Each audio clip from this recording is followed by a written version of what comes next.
यहाँ पर प्रभारी थे सतेंद्र जैन जी। जी सर। जो हिमाचल में अच्छी भूमिका निभा रहे थे, वो ईडी उनको बंद कर देती है। तो कहीं ना कहीं जो ग्राफ है जिस तरीके से ऊपर आया था उस तरीके से ही धीरे धीरे नीचे जा रहा है। कार्रवाई हुई है ईडी की, ये तो बिल्कुल सोची समझी साजिश का एक तरह से मामला लगता है। लेकिन चुनाव में आपको जो सबसे बड़ी जो समस्या रहने वाली है या सबसे बड़ा मुद्दा जो आपको झेलना पड़ेगा वो है भ्रष्टाचार। किसी ने कोई भ्रष्टाचार किया है तो उसके ऊपर कोर्ट अपनी कार्रवाई करेगा, कोर्ट उसका फैसला देगा।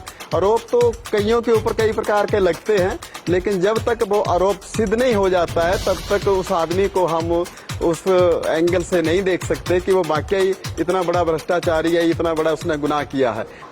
नमस्कार, मैं प्रवीण शर्मा। आज हमारे इस कार्यक्रम एक मुलाकात में हमारे साथ शामिल हुए हैं विजय विद्यार्थी जी, जो कि आम आदमी पार्टी के प्रदेश प्रवक्ता है। आज हम इनसे चर्चा करेंगे सारा जो संगठन इस समय प्रदेश में किस प्रकार से चल रहा है, क्या क्या व्यवस्थाएं आने वाले चुनावों में आम आदमी पार्टी की तरफ से हो रही है, इस सारे विषयों को लेकर हम इनसे चर्चा करेंगे। तो विजय विद्यार्थी जी, आपका हमारे चैनल में एक मुलाकात कार्यक्रम में स्वागत है। धन्यवाद।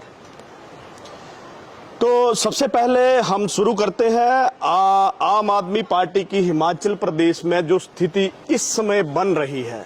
जिस प्रकार से पंजाब में चुनाव होते हैं और चुनाव होते ही एकदम से एक हिमाचल प्रदेश में एक नई ऊर्जा का संचार होता है, एक नई एनर्जी आती है, लेकिन एकदम से वो एनर्जी अब का अगर माहौल देखा जाए तो वो बिल्कुल डाउन हो रही है। उसके पीछे आप क्या कहना चाहेंगे कि क्या कारण उसका प्रमुख है? देखो, जैसे ही 10 मार्च को पंजाब का रिजल्ट आया और पंजाब का रिजल्ट पूरे प्रदेश के लोगों ने तो देखा ही, साथ साथ सारे देश के लोगों ने देखा। और वहां पर पहली बार ऐसा हुआ है कि सबसे ज्यादा सीटें लेकर कोई पार्टी आई है और इतनी बड़ी मेजोरिटी के साथ हमारी सरकार बनी। जैसे पंजाब में आम आदमी पार्टी की सरकार बनी, 10 मार्च के बाद हमारे प्रदेश के प्रभारी आदरणीय सतेंद्र जैन जी हिमाचल दौरे पर आए और उन्होंने हिमाचल दौरे के दौरान शिमला में कहा था कि इस बार हिमाचल प्रदेश की सभी 68 विधानसभा सीटों पर हम इलेक्शन लड़ेंगे आने वाले आम विधानसभा चुनावों में। और जैसे ही वो ऐलान हुआ उसके बाद हिमाचल प्रदेश के अंदर आम आदमी पार्टी के साथ लोगों का हजूम जुड़ता गया। ज़्यादा से ज़्यादा लोग जो है आम आदमी पार्टी के साथ जुड़ने के लिए आते गए। और आपने देखा धर्मशाला में, कांगड़ा में, मंडी में हजारों की तादाद में बड़े बड़े हमारे प्रोग्राम हुए जिसमें हजारों की तादाद में लोग पहुंचे।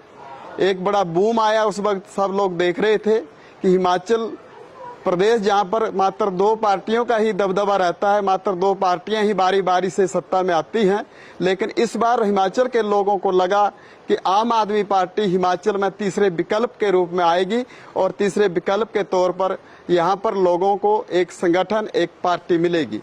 काफी लोग जुड़े और ये बात सही है कि अप्रैल मई में हमारी पार्टी में एक बड़ा बूम आया जो देखने में आ रहा था मीडिया में, रैलियों में।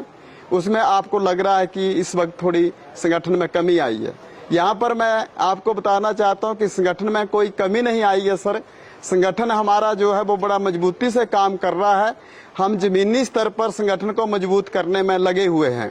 जैसे ही हमारे सह प्रभारी संदीप पाठक जी मंडी आए थे और उन्होंने उस वक्त लगभग 9000 से ज्यादा कार्यकर्ताओं को, जो पंचायतों के प्रमुख थे, पंचायत के सेक्रेटरी लगाए थे, तो उस वक्त उन्होंने हिमाचल प्रदेश के लोगों को कहा था कि इस बार ये जो हम संगठन है इसको जमीनी स्तर से मजबूत करेंगे और हम गांव में जाकर हर एक गांव से 11-11 लोगों को इस संगठन से जोड़ेंगे और उसमें हमारे कार्यकर्ता लगे हैं। और बड़ी जल्दी हमारा पूरे हिमाचल प्रदेश में लगभग 1 लाख लोगों का संगठन बनेगा और उसको हम मीडिया के सामने एक बड़ी रैली के माध्यम से उनको ओत दिलाएंगे और उसमें लेकर आएंगे, सबको पता लगेगा।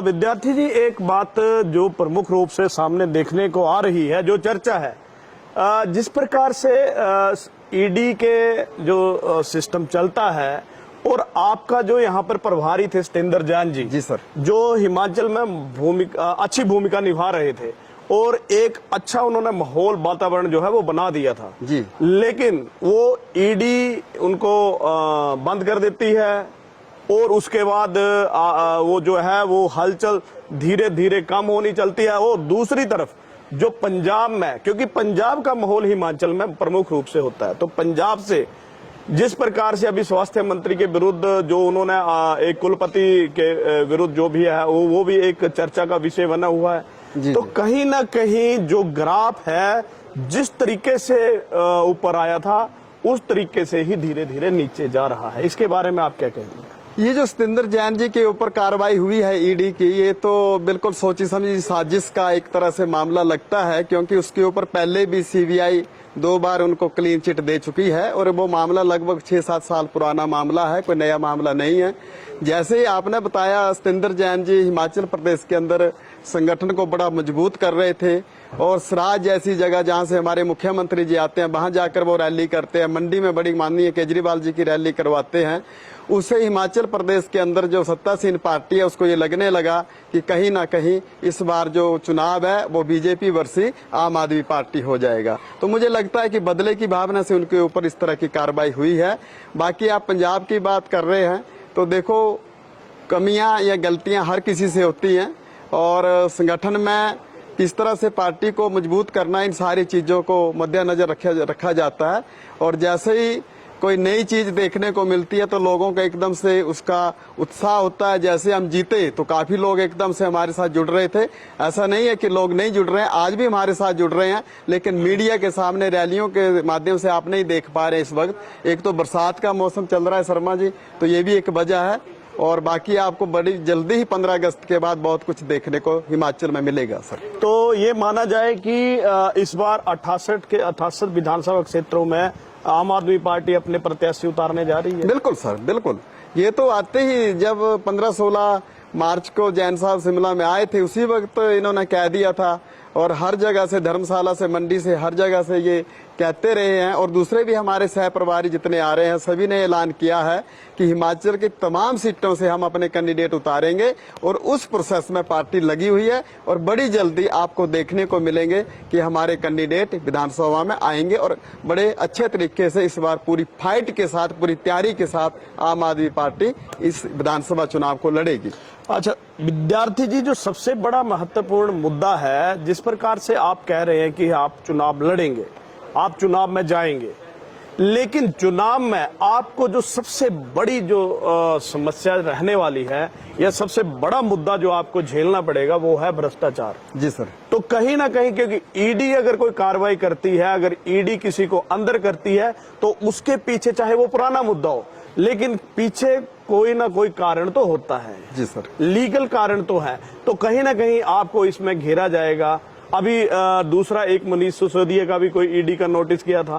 तो ये तमाम मुद्दों को लेकर आप जब वहां पे जाएंगे तो भ्रष्टाचार, आपके ऊपर भ्रष्टाचार का आरोप जो है वो लगेगा।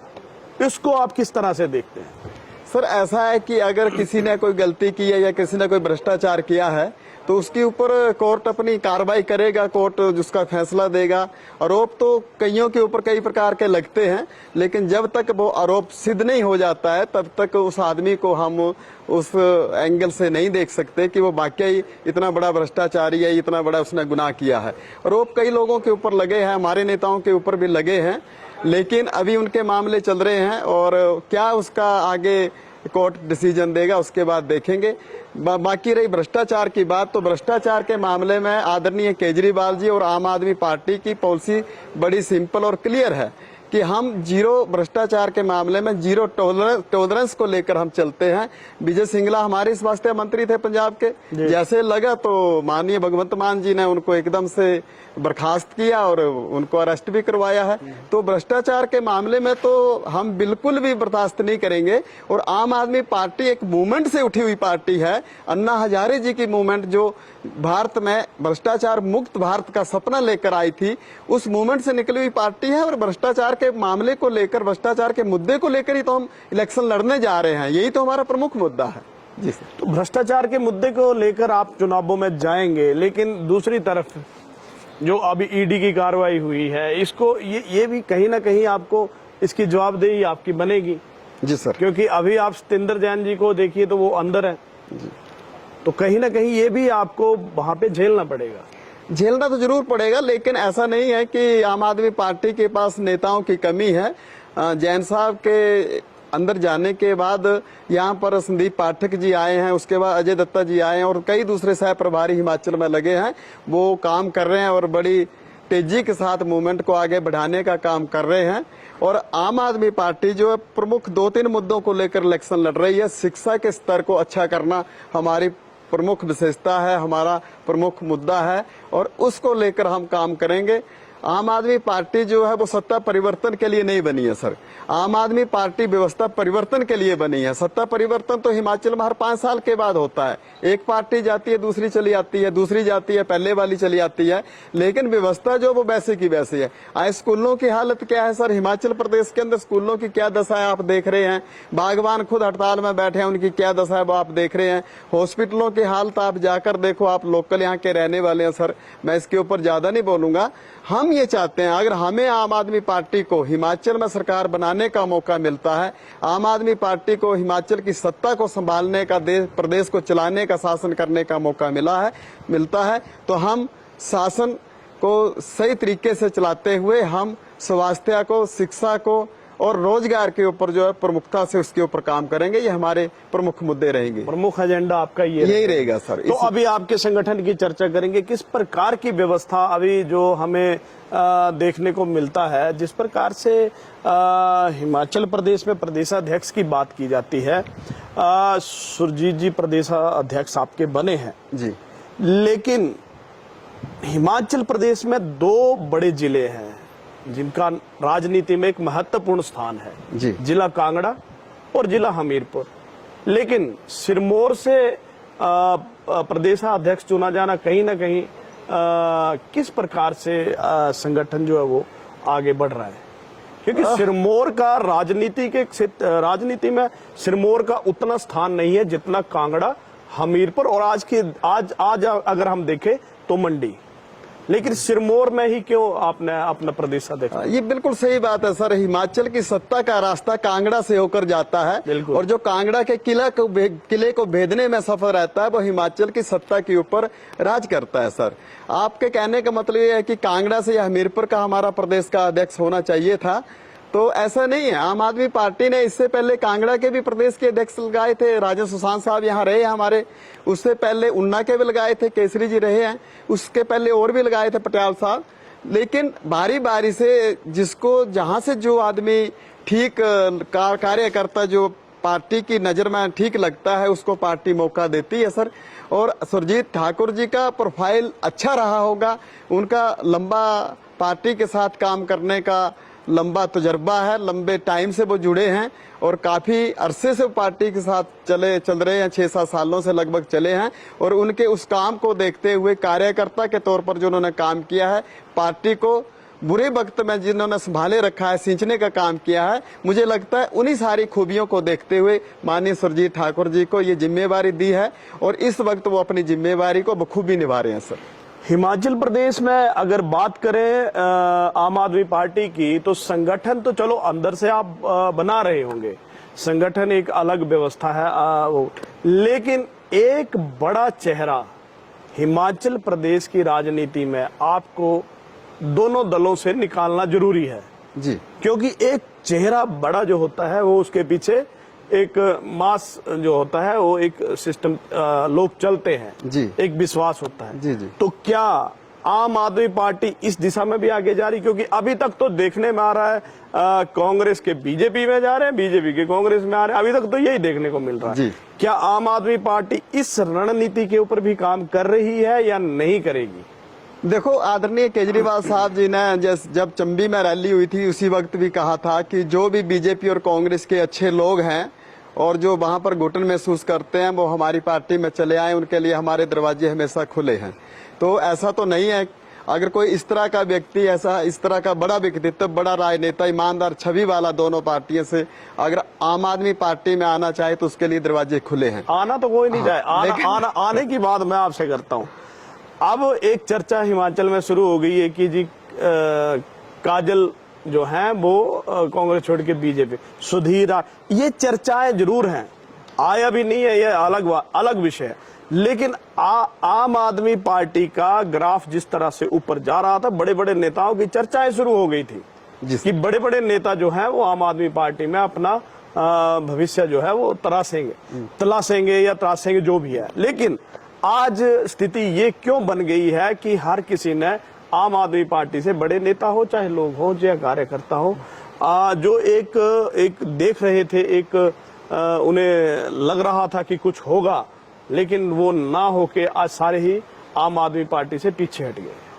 अब आम आदमी पार्टी अपनी ही उसमें जो अपना एक संगठन खड़ा करने में लगी हुई है। जी सर, जो बड़े चेहरे थे अगर वो आते हैं या उनको लाया जाता है तो उनके आने के साथ साथ उनकी जो महत्वाकांक्षा है वो भी साथ आती है कि हमें मुख्यमंत्री का पद चाहिए, हमें स्टेट का बड़ा ओहदा चाहिए।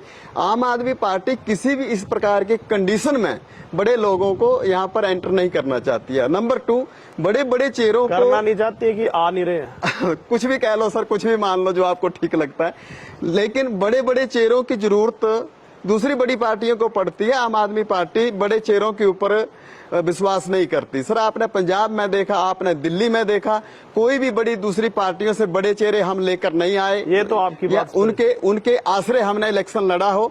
हमने छोटे छोटे पार्टी के जो करता थे उनके ऊपर भरोसा जताया और उनकी मेहनत रंग लाई है। पंजाब के जो बड़े बड़े चेहरे थे, बादल के बेटे अमरिंदर जी और सिद्धू साहब, ऐसे बड़े बड़े जो चेहरे थे उनको आम आदमी पार्टी के छोटे छोटे कार्यकर्ता ने हरा दिया है। तो बड़े बड़े चेहरों की जरूरत आम आदमी पार्टी को बिल्कुल नहीं पड़ती। ये आपकी रणनीति का हिस्सा नहीं है। ये हमारी रणनीति का हिस्सा नहीं है कि हम उनको जाएंगे मना के लेकर आएंगे। हाँ, कोई अपनी मर्जी से आना चाहता है तो उनके लिए आम आदमी पार्टी के दरवाजे खुले हैं सर।